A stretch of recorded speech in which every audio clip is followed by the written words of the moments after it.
बंदो गुरुपद कंदे कृपा सिंधु नररूप हरि महामोह तुम पुंजे जासु बचन रवि करनी करा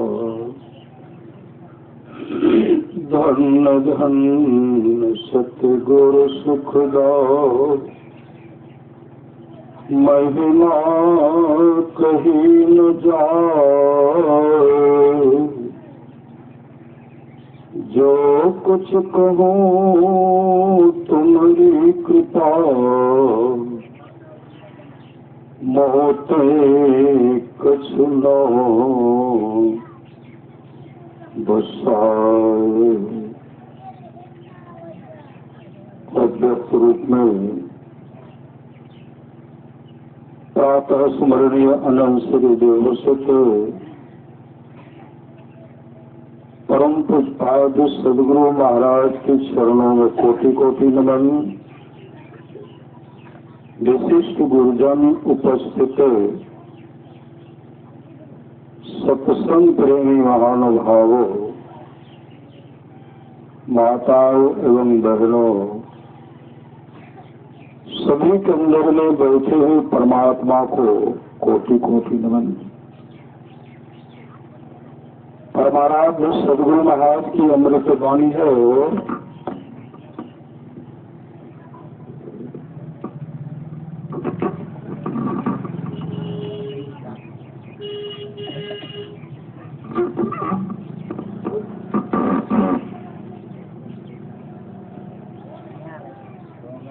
मनुष्य जीवन की सफलता भगवत प्राप्ति में है। यह तन बार बार मिलने को नहीं है, यह तन बार बार मिलने को नहीं है। इसलिए आगे की यात्रा के लिए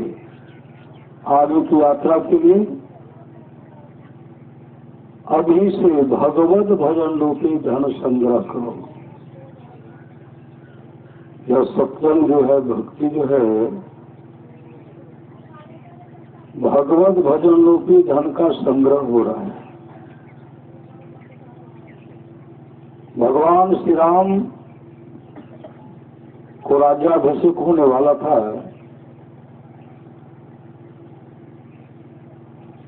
देवताओं ने ऐसा कुचक्र, ऐसा चाल चला, कल होता राज्याभिषेक, आज पूरे नगर में यह समाचार फैल गया कि राम जी को 14 वर्ष का वनवास और भरत को क्या होगा, राज तिलक होगा, राज टीका होगा।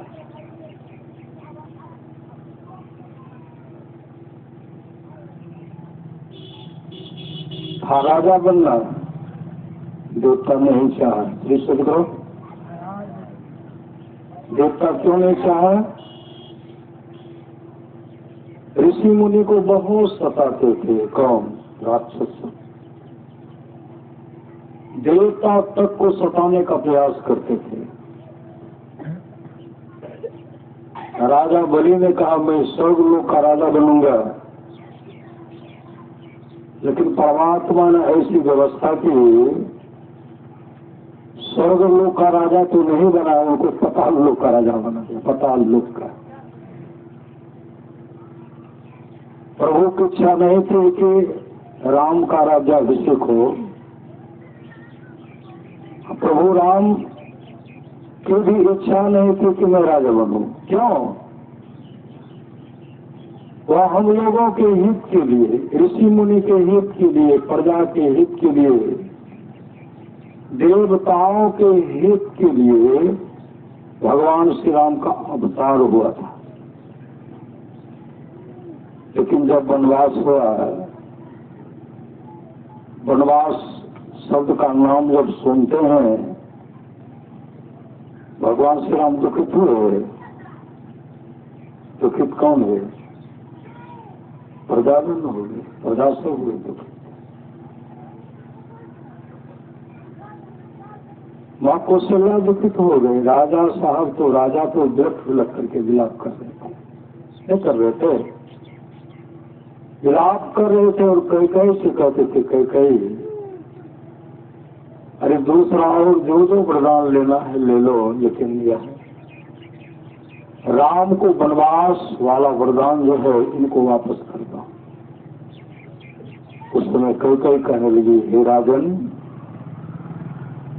हंसना और गाल फुलाना एक संग नहीं होता।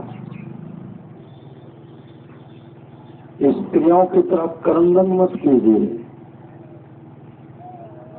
या तो राज आज्ञा दीजिए, नहीं तो दहेज रखिए। नहीं तो अपने वचन को वापस लीजिए, नहीं तो दहेज रखिए। जो हुआ है वही होगा। लाख मनाए कई मानी नहीं। कई खुश है, मंथरा भी खुश है। राजा दशरथ विलाप करते करते, हे राम, हे राम, हे राम, हे राम कहते कहते अपने प्राण को त्याग दिए। पूरे नगर में, राज में मातम छा गया। सब बिलख बिलख करके रो रहे थे। राजा दशरथ अपने प्राण को त्यागने से पहले मंत्री जी से कहा था, मंत्री जी, एक कई अभागी मेरे लाश का भी स्पर्श नहीं करे। मेरे लाश का राजा साहब का, राजा दशरथ का सबसे प्रेरणा कई थी, लेकिन मेरे लाश का भी एक स्पर्श नहीं करे।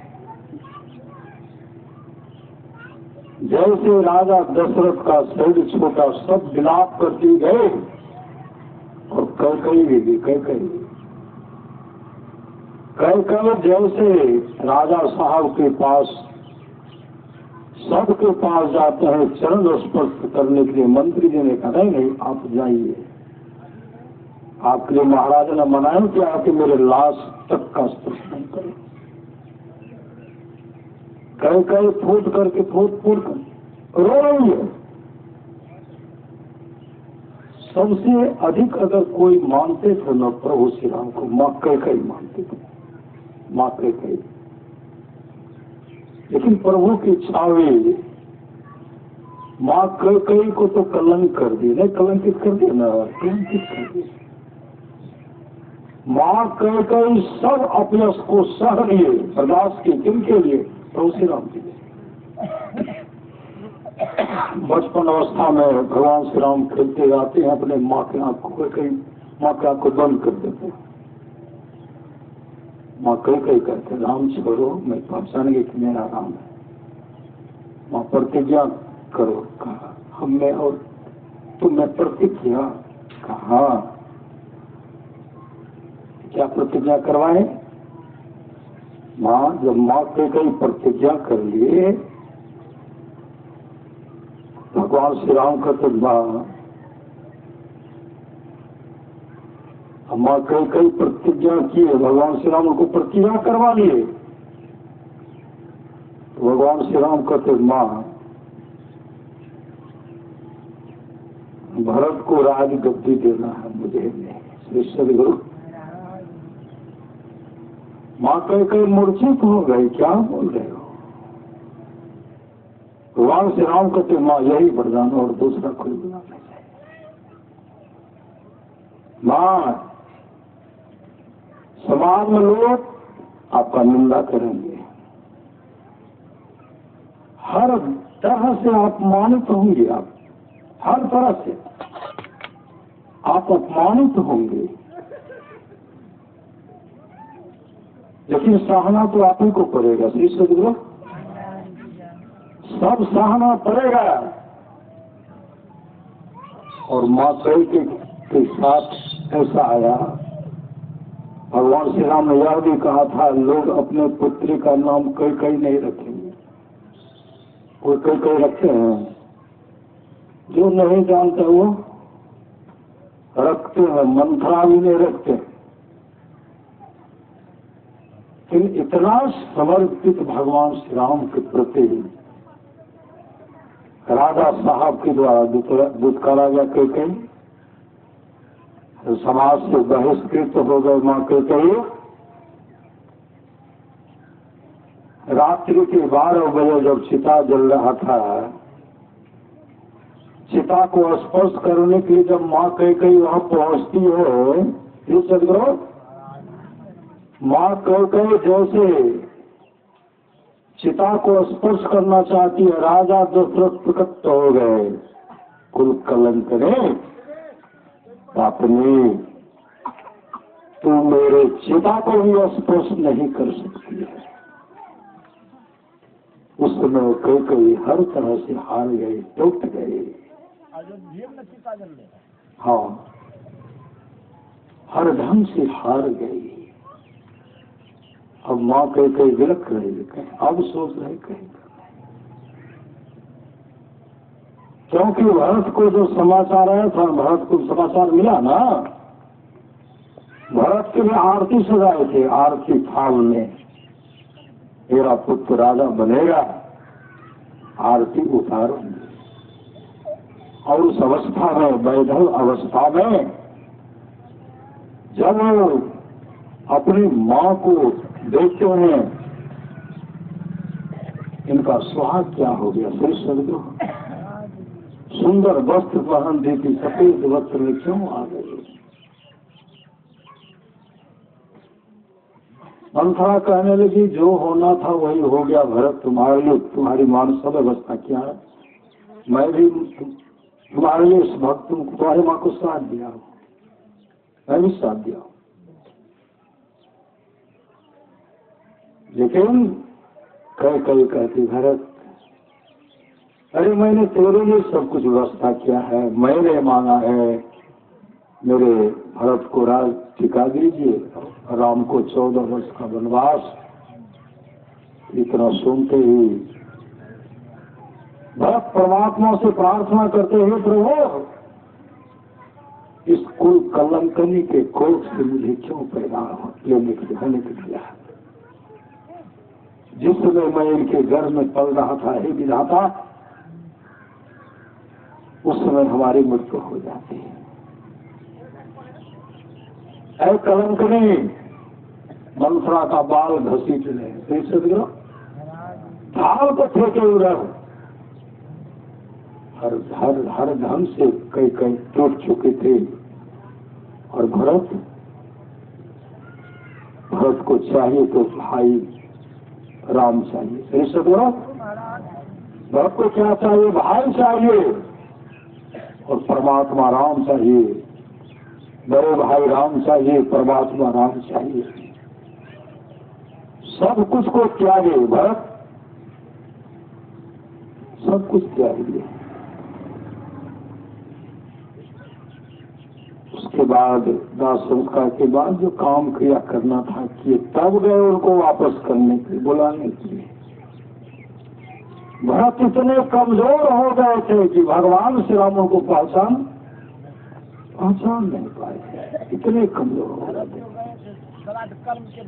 हाँ, सब काम के बाद पहचान नहीं पाए ये कौन है। उनके आवाज से पहचाने तो भरत है, ये क्या है, भरत है। उसी समय जैसे देखे भरत गिरता, भगवान श्री राम दौड़ करके उठाए और उनको गोद में ले लेते हृदय से लगाते हैं। ये क्या कर लिया, तू क्या कर लिया भरत, क्या किया।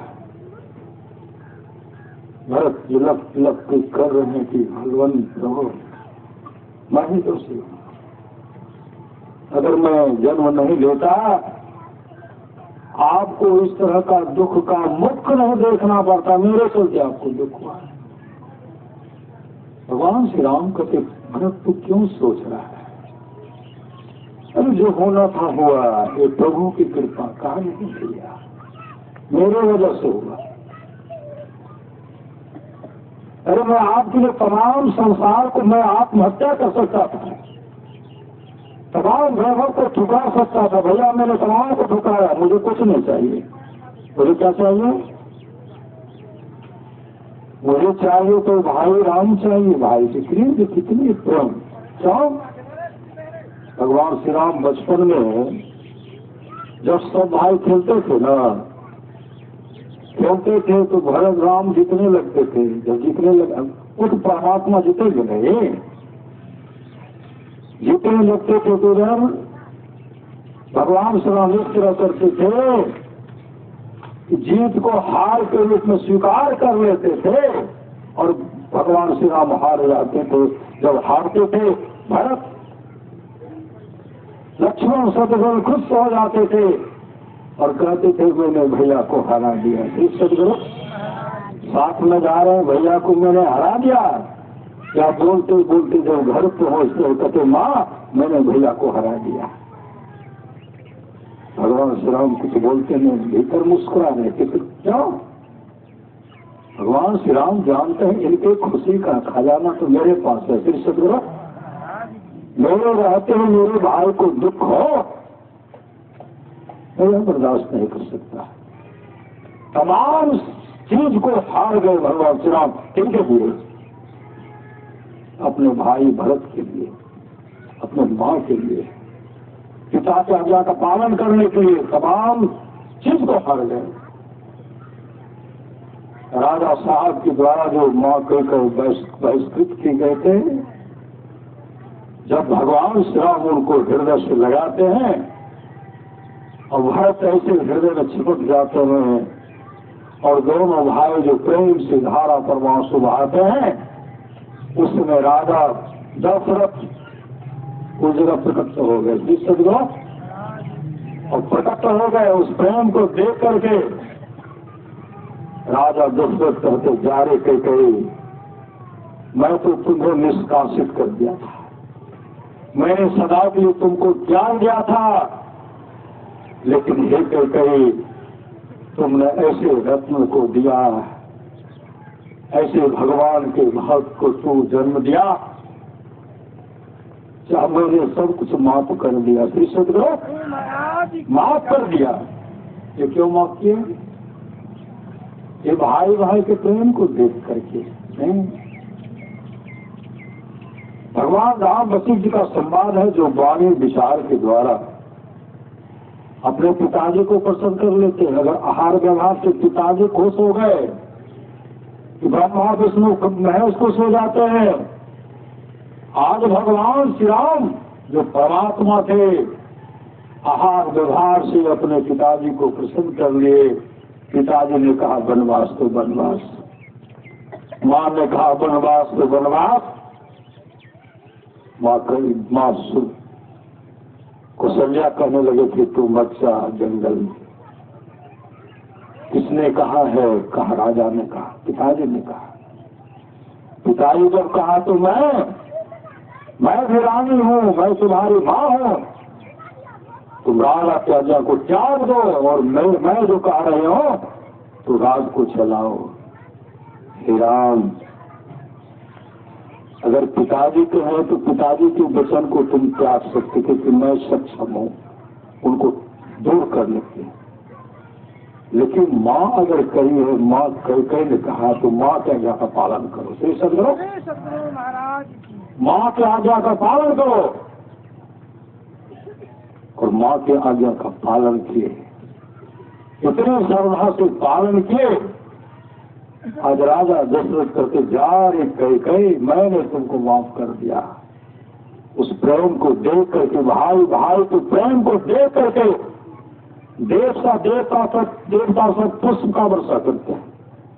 ये श्रद्धा प्रेम है। ये तो प्रेम की बात है जो बंद जी तेरे बस की नहीं है। यहाँ सर्वे के होते सौदे, आशिकी की इतनी सस्ती नहीं है। जो प्रेम रस शाखा नहीं अमृत पिया तो क्या हुआ, उपकार में सिर दिया नहीं जुग जुग जिया तो क्या हुआ, लेके दुरुस्ता हो सीता मतलब न पाया शेखता, सारी किताबों याद कर हाफिज हुआ तो क्या हुआ। सर्वधा प्रेम नहीं है। ये तो नमूना दे करके हम लोगों के हित के लिए प्रभु श्री राम ने पिता की आज्ञा का पालन किए। हम तमाम को चाहिए अपने पिता की आज्ञा का पालन करना चाहिए, अपने माता पिता की आज्ञा का पालन करना चाहिए, अपने सास ससुर की आज्ञा का पालन करना चाहिए, अपने पति की आज्ञा को पालन करना चाहिए।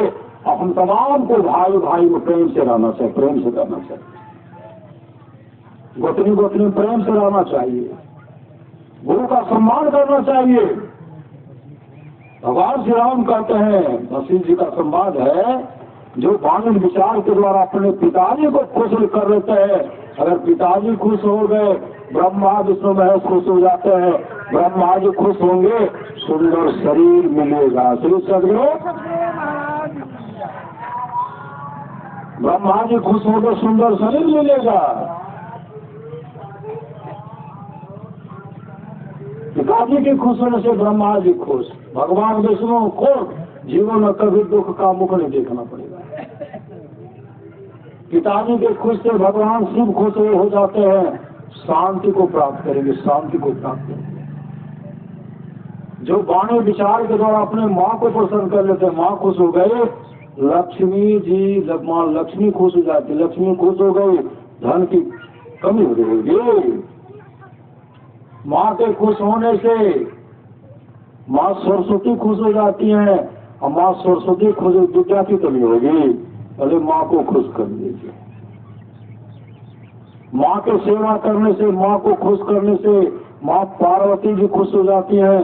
आदि शक्ति माँ पार्वती है, शांति स्वरूपा है, कभी दुख का मुख नहीं देखना पड़ेगा। जो किए जिसने किया है उसका परम कल्याण हो गया। जय सदगुरु महाराज। श्रवण कुमार माँ का सेवा के लिए किए, माता पिता का सेवा किए, आगे आगे जिसने सेवा किया उसका बेड़ा पार हो गया। श्री सदगुरु नरोत्तम माता पिता का सेवा नहीं करते थे, माता पिता का सेवा नहीं करते थे, तपस्वी थे। तपस्या के बल पर वो स्नान करते थे, गीला कपड़ा को स्नान करते थे, गीला कपड़ों को ऊपर फेंक देते थे, ऊपर ही चला जाता था, नीचे ना ना ऊपर ही चला जाता था। अहंकार हो गया, हमसे बढ़ के कोई तपस्वी नहीं है, हमसे बढ़कर के कोई तपस्वी है ही नहीं। एक दिन की बात है, सुबह का समय था, लेकिन माता पिता को प्रणाम नहीं करते थे, माता पिता को भोजन भी नहीं देते थे, अहंकारी था। हमरा सब बैठ के श्री सदगुरु बैठ के तो भगवान तो सब कुछ नहीं देखते हैं। श्री सदगुरु हमरा सब बैठ के इस तरह का मन बनाए, सुबह में आकाश की ओर देख करके ठहाका मार रहे थे, ठहाका हंस रहे थे, ठठा करके जो हंस रहे थे ना, एक बगला ऊपर में उड़ रहा था। क्यों हंस रहे थे? मैं स्नान करता हूँ और गीला कपड़ा ऊपर में सूखता, आकाश सूखता, क्योंकि मैं बहुत पुण्य आत्मा हूँ, हमसे बढ़ करके कोई है ही नहीं।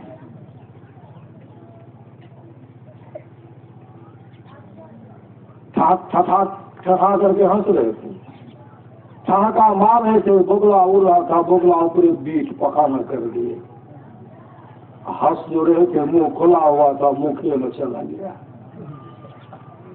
मुख में चला गया, आगे श्राप दे दिया, तू जल करके राख हो जा। बगला जल करके राख हो गया, राख ऊपर से नीचे गिरा, देख रहा, मुंह खोले। सदगुरु पहले तो पखाना गया, ये राख भी गया। दूसरे दिन स्नान करते हैं, स्नान करके जब कपड़ा फेंकते हैं तो कपड़ा ऊपर जाता ही नहीं है, ऊपर फेंक रहे नीचे गिरता है, ऊपर फेंक रहे नीचे गिरता है। तब वो कहते हैं मेरे साथ इस तरह का क्यों हो गया, मेरे प्रश्नों का कोई उत्तर तो दीजिए। चिल्ला चिल्ला करके कह रहे थे आकाशवाणी एक ऐ नरोत्तम, इसके बारे में तुम्हारा जो पुण्य का चिन्ह हुआ है, इसके बारे में अगर तू जानना चाहता है, पास ही एक गांव है, उस गांव में एक मूक चंडाल रहते हैं, मूक चंडाल। वो तुम्हारे प्रश्न का उत्तर दे देंगे। आग बबूला होते हुए, मतलब हम ब्राह्मण हैं, उनको कहेंगे जल्दी से बताओ, नहीं बताएगा तो श्रापे दे देंगे। जैसे वहां पहुंचे, मूक चंडाल अपने पिताजी को स्नान कर रहे थे। नरोत्तम ब्राह्मण कहते पहले मेरे प्रश्नों का उत्तर दे दो। मूक चंडाल कहते अभी तो हम पिताजी को स्नान करना है, मेरे लिए पिताजी से बढ़कर के कोई नहीं, माँ से बढ़कर के कोई नहीं। पहले पिताजी का स्नान कराऊंगा, उसके बाद माँ को स्नान कराऊंगा। माता पिता को स्नान कराने के बाद माता पिता ध्यान करेंगे, संधि उपासना करेंगे, और संधि उपासना करने के बाद हम माता पिता को भोजन करेंगे। अब भोजन कराने के बाद जब मेरे माता पिता विश्राम करेंगे, तो मैं बारी बारी से माता पिता का चरण सहलाऊंगा, अब पंखा भी झेलूंगा। चरण सहलाते सहलाते, पंखा झेलते झेलते जब मेरे माता पिता गहरी नींद में सो जाएंगे, हे ब्राह्मण देवता, तब हम आपके प्रश्न का उत्तर देंगे। सतगुरु महाराज। नरोत्तम ब्राह्मण कहते तमाम को छोड़ो, पहले मेरे प्रश्नों का उत्तर दे दो, नहीं तो हम तुमको साथ दे देंगे, साथ। जैसे कहते साथ दे देंगे, उसी समय एक मनोहर ब्राह्मण पहुंचे। मनोहर मानो कौन? साक्षात भगवान विष्णु। मनोहर ब्राह्मण पहुंच गए। मनोहर ब्राह्मण कहते क्या हुआ? इनको हम कहते हैं मेरे प्रश्न का उत्तर देने के लिए, तो कहते नहीं, पहले मैं माता पिता को स्नान करूंगा, भोजन कराऊंगा, चरण दबाऊंगा, मेरे प्रश्न का उत्तर नहीं देगा तो मैं इनको श्राप दे दूंगा। उस समय मोह चंडाल कहते हैं नरोत्तम, मैं वो बोगला नहीं हूँ कि जल करके राख हो जाऊं। वो बोगला मैं नहीं हूँ जो मैं जल करके राख हो जाऊंगा। इनका तो मत ही ठहरने पड़ा। ये घटना घटा जंगल में, ये कैसे जाऊंगी? वहां तो कोई था नहीं मेरे सिवा, तो वहां एक तो बोगला था, बोगला भी जल करके राख हो गया, मैं ही जा दी, कैसे जान गए?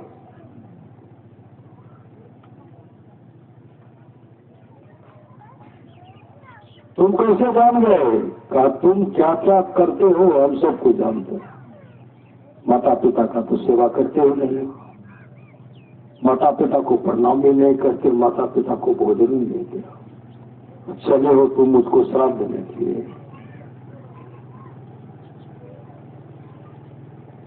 मैं एक ही बार कह दिया, जब तक माता पिता का सेवा नहीं करूंगा तब तक तुम्हारे किसी भी प्रश्न का उत्तर हम नहीं देंगे। मनोहर ब्राह्मण साक्षात भगवान विष्णु थे। नरोत्तम ब्राह्मण से कहते मातृ पुत्री भक्त है। नरोत्तम ब्राह्मण कहता आप तो ब्राह्मण लगते हो, लेकिन तुम यहाँ मूक चंडाल क्यों ब्राह्मण होकर के आप क्यों आते हो? ये नीच जाति का तो ब्राह्मण हो। मनोहर ब्राह्मण कहते हम एक दिन, हम प्रत्येक दिन आते हैं। ये माता पिता को जो स्नान कराते तो हम देखते हैं, माता पिता इनके ध्यान करते तो हम देखते हैं, माता पिता को भोजन कराते तो हम देखते हैं, ये माता पिता का चरण सहलाते तो हम देखते हैं, पंखा झेलते तो हम देखते हैं। तो नरोत्तम कहते तुम यहाँ आते क्यों हो? तुम तो उच्च जाति का ब्राह्मण हो, ये तो नीच है, डोम है, श्री सदगुरु, तुम क्यों आते हो? ब्रह्म ब्राह्मण कहते मैं जब तक आता नहीं हूँ तब तक मने नहीं लगता। सही सोचो, डोंगे के पास आने के, मुख चंडाले के पास आने के बाद तुम्हारा मन ठीक होता है। कहाँ तब नजर दौड़ाते हैं, नरोत्तम क्या देखते हैं, घर तो है, घर है अधर में कोई दीवार, कोई खंभा, कोई खुट्टा पाया नहीं है। तब कहते इसका घर जो है, खुट्टा कहाँ है, दीवार कहाँ, पाया कहाँ है। मनोहर ब्राह्मण कहते इतने मातृ पितृभक्त हैं ना, इनका घर अधरे में ऊपर में टांगा हुआ। श्री सदगुरु आश्चर्य पड़ गए। श्री सदगुरु मोक्ष चंडाल कहते हैं बहुत हड़बड़ी है ना, आप पतिव्रता सुबह के पास जाओ, मेरे पास मौका नहीं है। हड़बड़ी है तो जाओ, चले जाओ, हड़बड़ी तो था ही ना। इसे बोलो जैसे आगे देख ले तो मनोहर ब्राह्मण उनके पीछे पीछे लग गए, नरोत्तम के पीछे पीछे। तब रास्ते में समझा कि तुम क्यों आते हो, तुमको तो नहीं आना चाहिए ब्राह्मण होकर के। कहा क्या करूं हे ब्राह्मण देवता, मैं क्या करूं, हम प्रत्येक दिन आते ही माता पिता का सेवा जगत हम देखने के जाते हैं, हम प्रसन्न हो जाते हैं। कहते पतिव्रता सुबह कैसी है, कहा चलिए ना हम आपको उनको दिखला देते हैं। जैसे पतिव्रता सुबह के पास पहुंचे ना, पतिव्रता सुबह अपने पति को स्नान करा रही थी। जैसे स्नान करा रहे थे उसी समय नरोत्तम ब्राह्मण कहते पहले मेरे प्रश्नों का उत्तर दे दो, तब ये सब काम करना। पतिव्रता सुहाग करेंगे, हे ब्राह्मण देवता मेरे लिए सर्वोपरि है पति का सेवा करना। अब पहले पति को स्नान कराऊंगी, स्नान कराने के बाद मेरे पति ध्यान करेंगे, संधि उपासना करेंगे, उसके बाद मैं अपने पतिदेव को भोजन कराऊंगी। अब पतिदेव को भोजन कराने के बाद जब मेरे पतिदेव विश्राम करेंगे ना, मैं चरण सहलाऊंगी, पंखा झेलूंगी, जब गहरी नींद में सो जाएंगे तब आपके प्रश्न का उत्तर दूंगी। नरोत्तम कहते तब तो हम तुमको भी श्राप दे देंगे। हम तुमको भी श्राप दे देंगे। उसी समय पतिव्रता सुबह कहने लगे है नरोत्तम मैं वो भोगला नहीं कि जल करके राख हो जाऊं, भोगला नहीं। अब उनका माथे ठनक गया। सदगुरु माथा ठनक गया, सब तो एक बात बहुत दूर में कैसे जान गए। तो मनोहर ब्राह्मण से कहते कैसे जानते, कहा पतिव्रता है, पतिव्रता क्या नहीं जानते, सब कुछ जानती है। तो कहा मेरे प्रश्नों का, कहा मेरे पास समय नहीं है, बहुत हड़बड़ी है, तुलाधार वैश्य के पास जाइए। तुलाधार वैश्य के पास गए तो तुलाधार वैश्य के पास बहुत लोगों का भीड़ था। मातृवर्ग अलग, पितृवर्ग अलग, दो कतार में। तुलाधार वैश्य दुकान करते थे, नाप करते करते अब देखते कहते मेरे प्रश्न का उत्तर दे दो। तुलाधार वैश्य के मन में ब्राह्मण के फेरवा हमको नहीं पड़ना। सदगुरु कहते देखिए मेरे पास समय नहीं है, हमको सामान देते देते रात्रि का 12 बज जाएगा, और उतने दिन तक आप इंतजार कर सकते हैं तो कर सकते हैं, आपको भी श्राप दे देंगे, मेरा कुछ नहीं बिगाड़ पाइएगा। सही सदगुरु मैं भोगला नहीं कि जल करके राख हो जाऊंगा। अब तो और माथा ठंड गया कि दुकानदार। सही सदगुरु एक दुकानदार कहते हैं सब बात जान गए। मनोहर ब्राह्मण से कैसे जान, कहा ये दुकानदार नाप तो ठीक से कहते। सही सदगुरु नाप तौल ठीक से कह रहे, इनको जानने की कोई बात ही नहीं है। तो आधार वैश्य ने कहा चले जाओ अद्रोहक के पास। अद्रोहक के पास निकले तो कैसा अद्रोहक था?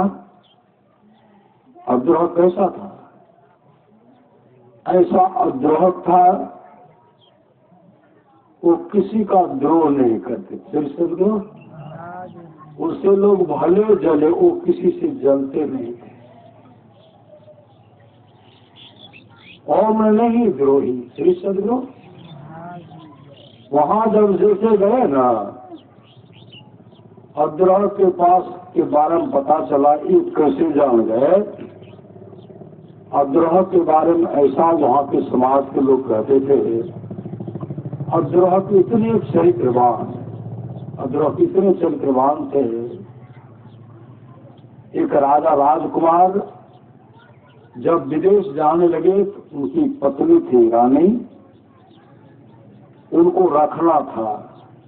उनको अपने घर पर भरोसा नहीं था, उनके अपने ससुराल वालों पर भरोसा नहीं था, यहाँ भी भरोसा नहीं था। तो रखो तो कहाँ रखो? वो चले गए अद्रोह के पास। भैया अद्रोह, हम 6 महीने तक बाहर रहेंगे, सही सदगुरु, लेकिन मेरे पत्नी का देख रेख करना है।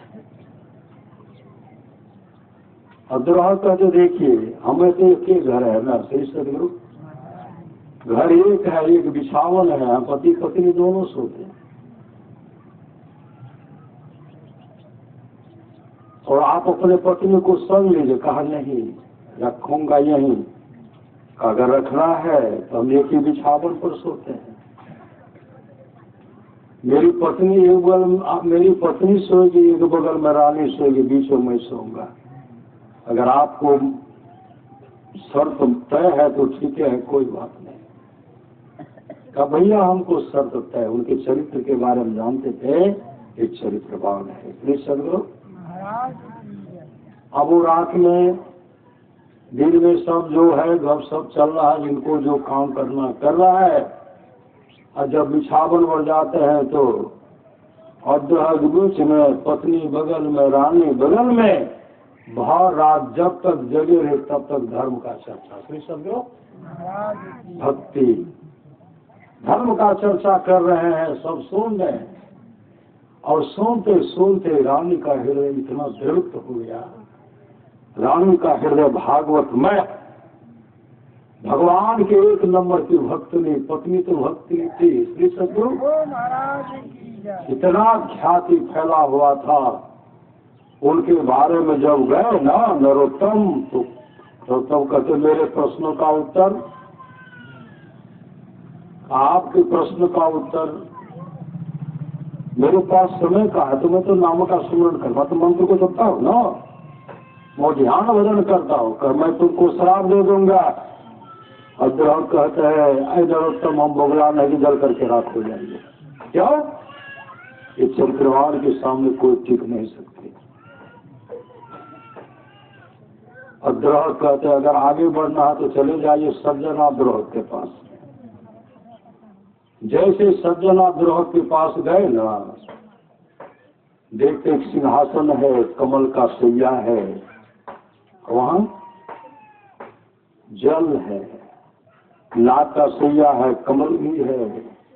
वहां देखते एक सज्जनाद्रोह बैठे। सज्जनाद्रोह के बैठक में कौन? कभी वो मनोहर ब्राह्मण जो संग में थे वही सज्जनाद्रोह बन गए। वही सज्जनाद्रोह कभी भगवान विष्णु बन गए। सही सदगुरु। वही सज्जनाद्रोह मनोहर ब्राह्मण भगवान विष्णु। इस दृश्य को देख करके उनका मत ठनक गया, ये भगवान विष्णु है कि सज्जनाद्रोह का है कि मनोहर है। और जब देखते हैं कहते हैं आप इस रूप में कहा नरोत्तम, मैं साक्षात भगवान विष्णु मनोहर के रूप में हूँ, मैं साक्षात विष्णु सज्जनाद्रोह के रूप में हूँ। कहा मेरे प्रश्नों का उत्तर, कहा तुमको कितना प्रश्न का उत्तर चाहिए? कहा मेरा पुण्य समाप्त जो हो गया, मेरा गीला कपड़ा आकाश में उड़ता था, सूखता था, भी क्यों नहीं जाता है? कहा देखो तुम्हारा पुण्य समाप्त हो गया है। तुम्हारे घर पर तुम्हारे माता पिता एक एक दाने के लिए तरसते रहते हैं। बहुत तक चुपके चाप जा रहे थे, ठिस ठिस कसी से मारकंडे पुराण में जो चुपके सुंदर सुंदर भोजन बना करके खा लेंगे और सुंदर वस्तु का पान करेंगे, शरीर छूटने के बाद जमदू की तो नाक कूटेंगे ना, और कूटने के बाद जब मानेंगे पानी तो जमराज कहेंगे पापी को खून पिलाओ, खून गरम गरम खून, वह भी दुर्गंध युक्त खून, इस तरह का खून पिलाया। और जो माता पिता को भोजन नहीं देंगे चुप के चाप करे बने, तो सोच रहे हैं ऐसे पापी पापनी का शरीर छूटेगा ना, जमदूत कूटेंगे भी, मुख से निकलेगा भोजन। जमराज कहेंगे इस पापी को गरम गरम दुर्गंध युक्त पीक पिलाओ, पीक। मारकंडे पुराण को पढ़िए, नहीं पी हुआ तो कूट करके पिलाएंगे, फिर सब कुटुंब हो गए। उस समय भगवान विष्णु कहता है नरोत्तम, तुम्हारे घर पर तुम्हारे माता पिता हैं, एक एक दाने के लिए तरस रहे हैं, तड़प रहे हैं, जाकर के माता पिता का सेवा करो। और माता पिता को तो भोजन भी नहीं देता, पानी भी नहीं देता है, माता पिता को तो प्रणाम भी नहीं करता है, और तेरे जीवन में गुरु नहीं है। गुरु बिन माला फेरता, गुरु बिन करता दान, सो सब निष्फल गया पूछोगे पुराण। गर्भ जोगेश्वर गुरु बिना लागा हरिपद से, कह कबीर बैकुंठ में उलट मिला सुखदेव। है नरोत्तम, तेरे जीवन में गुरु नहीं है, सबसे पहले तू भजन भेद लेकर के गुरु धारण कर ले, घर जाकर के माता पिता को भोजन दे, प्रणाम कर ले, समय पर स्नान कराना, समय पर भोजन कराना तुम्हारा कर्तव्य होता है। जब तक तुम्हारे माता पिता खुश नहीं होंगे, कभी जीवन में सुख का मुख नहीं देख सकते, और पुनः तुम मेरा दर्शन नहीं कर सकते।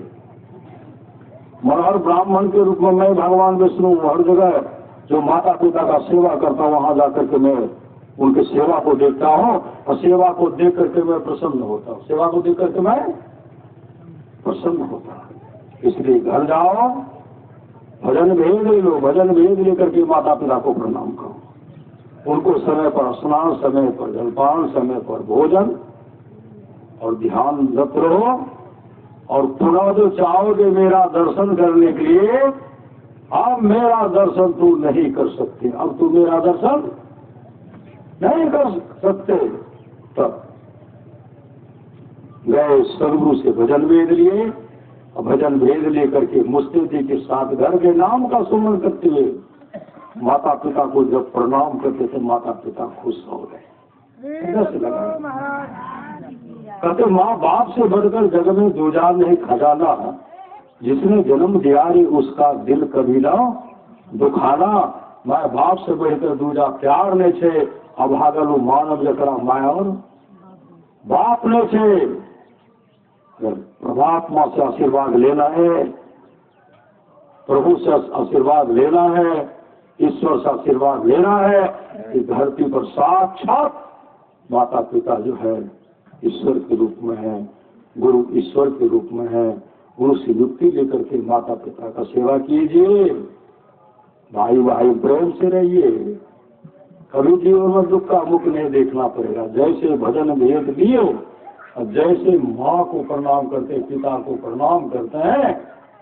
पिताजी तो दया के समुद्र होते हैं, माँ तो दया के समुद्र होते हैं, हृदय से लगा।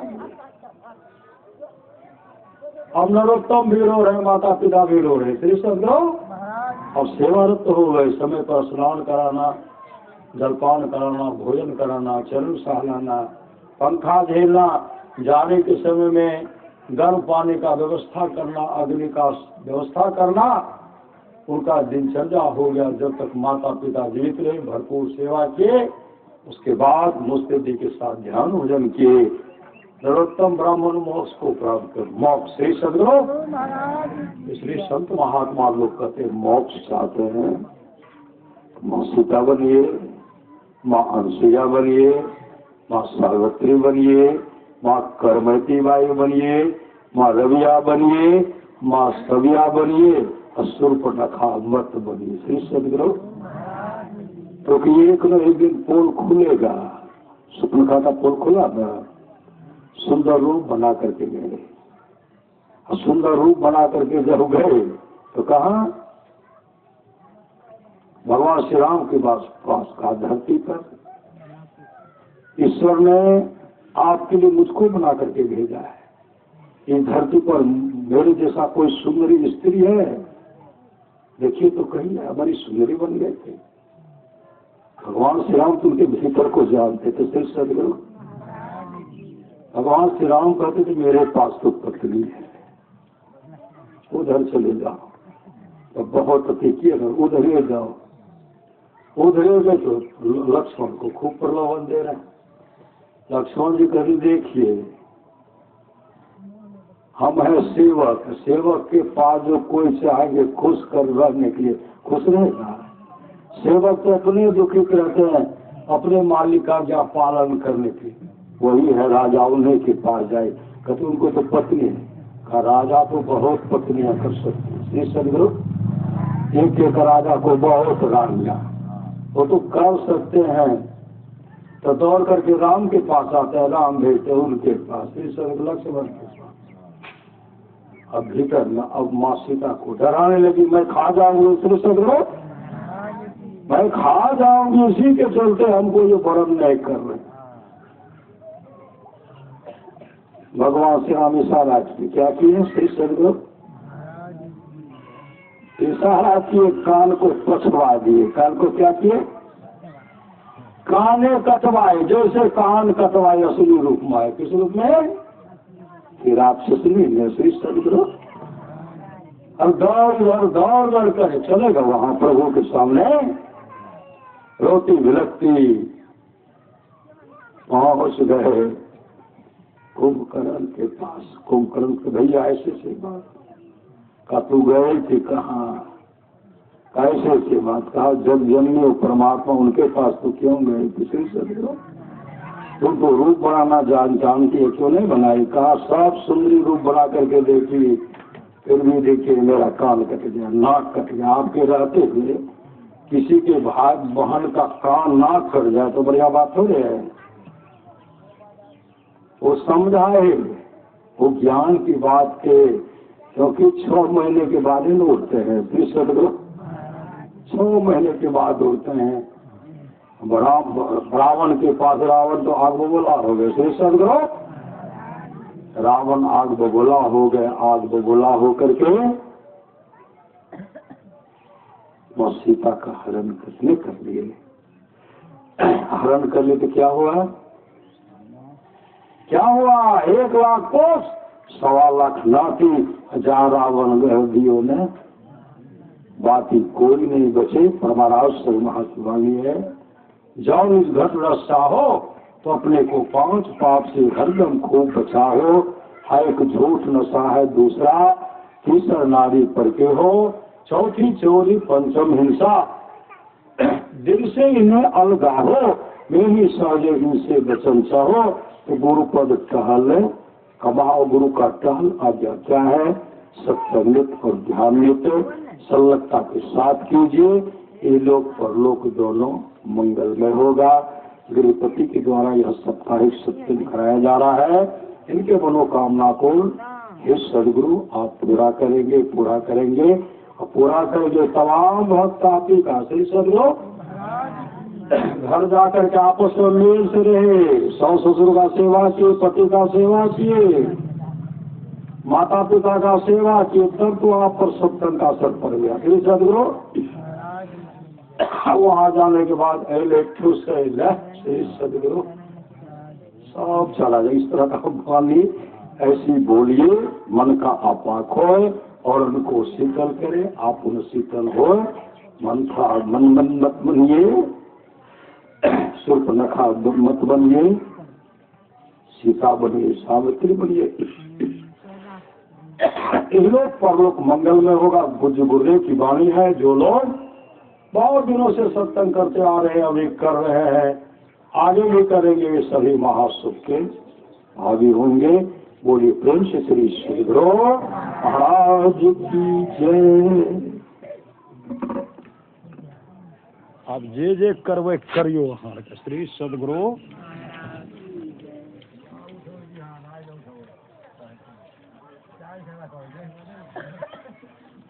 ताकू न हे न ताकू यूट्यूब भेज दै छियै। श्री सदगुरु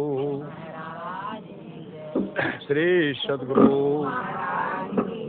श्री सदगुरु श्री सदगुरु श्री सदगुरु